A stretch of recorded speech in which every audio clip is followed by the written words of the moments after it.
Hello, good Tuesday morning everyone. Tayo ngayon ay mag-almusal tayo. Ayan guys. Ulam natin ay pritong pork chop. Ayan guys, natin ulam ngayon. Yun natin naisip na lutuin. At saka pina-order din sa atin na nag-order na dinadalahan ng pagkain. Yan guys. Kaya atin muna itikman yung ating nilulutong pork chop na simpleng luto lang guys. Yan. Simpleng timpla. So para solve na rin ang sa pang ulam sa almusal guys. Yan, medyo crispy na rin siya guys.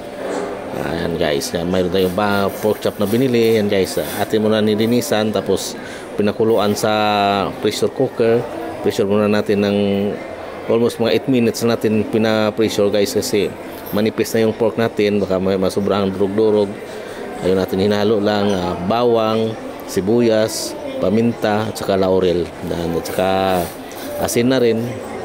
Tinimpla na natin asin niya, pwede na magkaroon ng lasa sa atin pork. Yan guys, yan. Tapos habang ni-pressure natin, mix na rin tayo ng all purpose guys. Tapos lagyan natin ng paminta at saka magic sarap, bali pamintang powder yung nilagay natin dyan. Mix natin, tapos nilagyan ng tubig para gawin natin coating sa atin pork chop bago iprito guys. Yan. Tansyahin lang natin na medyo malapot siya para kumapit sa atin pork chop mamaya bago natin iprito. Yan. Mix natin maigi. Tansyahin lang natin yung timpla niya na tama-tama sa timpla na. Yan guys, yan. Yan natin pork chop na pinakuluan. Halos 8 minutes lang yan guys natin pinakuluan. Yan natin na muna i-coating na, tapos simula na tayo magprito guys. Yan. Pagdating ko sa video guys, huwag kalimutan like and share and comment para malaman natin kung saan nakakarating ang ating pork chop. Yan. Natin simpleng luto lang na pork chop guys. Ibang version na ginagawa kong pork chop, try ko lang yung sariling kwan ko guys, sariling naisip ko na pagtitimpla. Yan. Mag-iimbento lang ako ng aking ingredients para kung ano may kulang, sa next na paggawa natin matama na natin guys. Yan. Kaya sa ngayon ito lang muna, simpleng paano muna ginawa natin. Yan, natin mantika, pinapakulo muna natin mantika bago ilagay natin baboy. Simpleng ginawa lang natin muna, pinakuluan lang muna sa bawang, sibuyas at saka paminta buo at saka laurel, daw ng laurel. Yan, tatinsel natin yung medyo lumambot yung pork bago ahon sa apoy. After noon, yun, ngayon guys, nag-mix na lang tayo ng pang-coating na rin para sa atin pagpiprito, para may coated siya. Yan. Hindi na nga tayo naghalo ng itlog dyan kasi simple lang. Kaya simple lang ang gagawin natin muna na pagpiprito. Yan guys. Yan. Bali sa isang kawali ay 5 slice lang ng pork chop ang makakasya. Yan guys. Kaya ang pork chop natin ito ay 20 piraso ang natin nabili dahil nga iulam pa natin yung iba. Tapos may order na ilang, siguro mga 10 maiget lang yung order. Kaya guys, nilagyan natin kasi para may pang-ulam naman tayo. Yan. Yan natin proseso guys, pagpiprito. Tansyahin lang natin ng ilang minuto bago ibalik ta rin. Yan. Medyo golden brown na lang natin guys, kasi ang baboy natin ay daan naman sa pakulo, medyo malambot naman yung ating baboy. Kaya kahit hindi masyado siya crispy, malambot pa rin yung nguyahin guys. Yan. Yan ating proseso sa pagluto ng pork chop. Yan. Simpleng luto, simpleng ulam. Yan.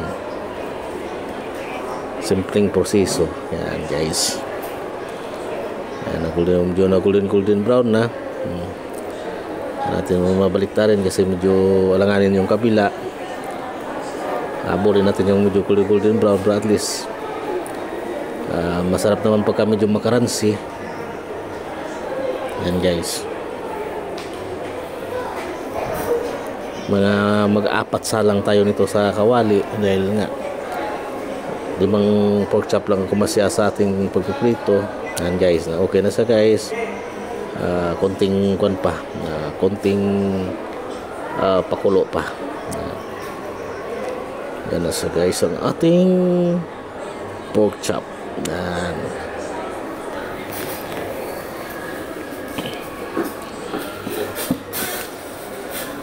Medyo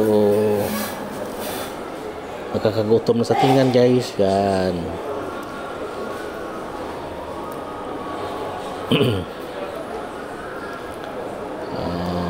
Nalalay lang tayo ng apoy para hindi naman mabigla masunog ang ating pork chop. Yan guys. Yan ang ating naprito.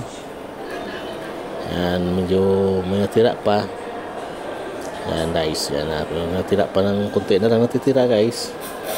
Isang salang na lang, pilis na tayo sa ating pagpiprito ng pork chop. Yan natin kulay ng pork chop na guys nung nakuha natin. Tapos nagtimpla na rin tayo ng toyo mansi chili lang ating gawin sausawan guys. Yan, ngayon ay magbabalot na tayo guys. Yan, aking ginawa. Pinagpit-pit ko lang muna ng slice yung pork chop para sa mga customer natin na nag-order para hindi naman sila subo ng buo. Pwede nila tipak-tipakin sa tinidor dahil nga may kuha na siya, nakagupit-gupit na siya guys. Yan, hindi sila mahirapan tipak-tipak para ipares sa kanin bago isubo guys. Yan, yun ang ating naisip na gagawin. Yan.